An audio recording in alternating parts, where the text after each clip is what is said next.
Hello there, my name is Adam Barlow and I'm the Executive Director of WildTeam UK, and we focus 100% on building the capacity of conservationists so that they can have more impact.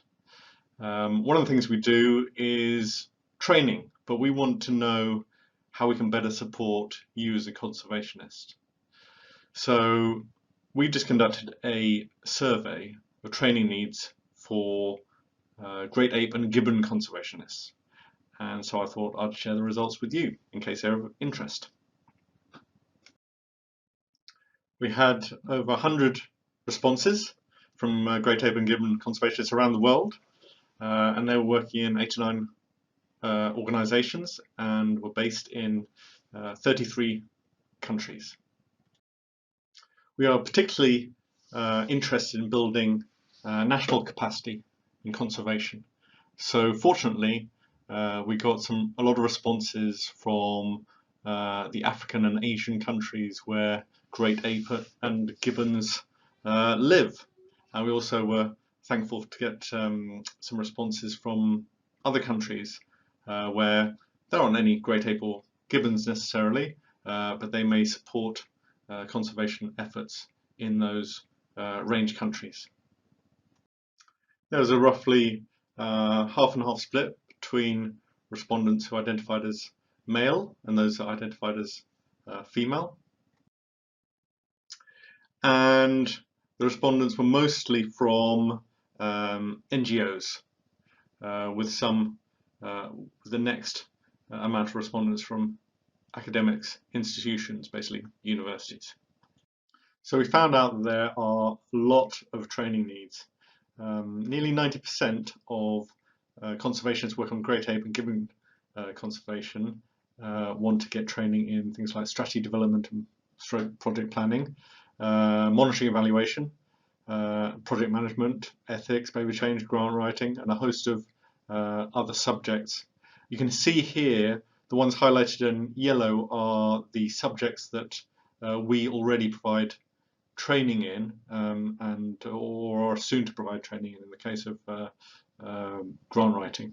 All the others show us which topics we should be providing training in for these type of conservationists. Here are some other training needs mentioned by respondents: community engagement, ecological research, general research. Perhaps those topics are better encapsulated in what we termed monitoring and evaluation. Likewise, campaigns mentioned here, in my mind, is probably together with what we call behaviour change or behaviour change campaigns. And there's a host of others, alternative livelihoods, things like GIS. People like making maps, that often comes up.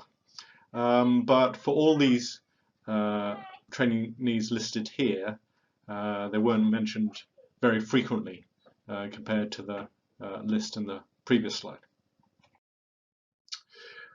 Also, because we were asking great ape and gibbon conservationists, that kind of focused response from areas of where other languages than English are more predominant.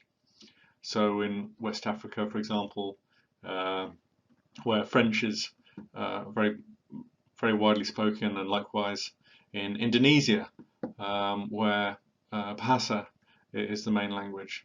So when we asked respondents about, well, if we could provide training in other languages, the most popular one mentioned was French, and then followed by Bahasa, and perhaps unsurprisingly.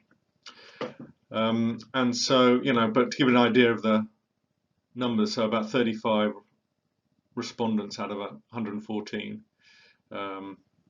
wanted French, 17 for Bahasa, and 6 Spanish, and there's a whole collection of other languages that only one respondent mentioned, like Arabic, Mandarin, things like that. So that gives us an idea that perhaps we should be creating our training courses in these languages, making them more accessible to people working with those preferred languages. And then we found out that there wasn't much barriers for receiving the training that we provide. In this case, we're asking about online training. So, nearly 70% felt that there wasn't really any barrier to them getting that training. But a good quarter of people thought that internet speed or internet access was a barrier to them receiving online training.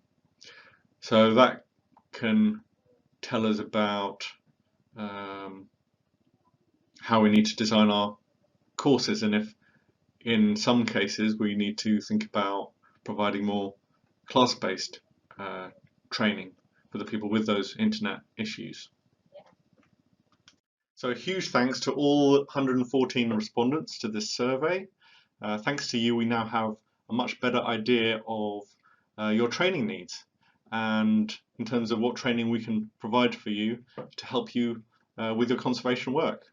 And to everyone, I hope you found this information interesting or useful. And if you're interested in either us helping you carry out a similar survey, or if you're interested in getting some training, please get in touch. We'd love to hear from you. Thanks very much.